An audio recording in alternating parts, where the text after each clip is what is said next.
Hello అందరికీ. మన subscriber ఒక అతను మీరు నిజంగా రాయలసీమ బిడ్డ అయితే గొడ్డు కారం తిని చూపియండి అప్పుడు నమ్ముతా అని ఛాలెంజ్ చేశారు. అసలు నా దృష్టిలో ఇది అసలు ఛాలెంజే కాదు. అయినా గొడ్డు కారం తినాలంటే రాయలసీమ బిడ్డ అవనవసరం లేదు, ఎవరైనా తినచ్చు. కారం తినగలిగే వాళ్ళు ఎవరైనా తినచ్చు. అయినా నేను ఈ గొడ్డు కారం అనేది ఎప్పుడో చిన్నప్పుడే తిన్నాను. నా మోస్ట్ ఫేవరెట్ ఫుడ్ అని చెప్పొచ్చు.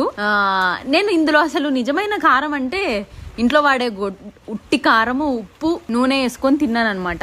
నాకు ఎంత ఇష్టమో. ఇంట్లో ఏ కూర లేనప్పుడు, నాకు ఏది సగినప్పుడు ఇష్టమైన ఫుడ్ అని చెప్పొచ్చు. మామూలుగా ఒక్క ప్లేట్ అన్నం తినే నేను ఇట్లా గొడ్డు కారం అయితే 2 ప్లేట్లు లాగిచ్చేస్తాను. అంత ఇష్టం అనమాట నాకు. అయినా ఇది అందరూ తినే ఉంటారు. తినకపోతే మాత్రం పక్కా ట్రై చేయండి. ట్రై చేసి ఎట్లుంది అనేది కామెంట్ చేయడం అసలు మర్చిపోవద్దు.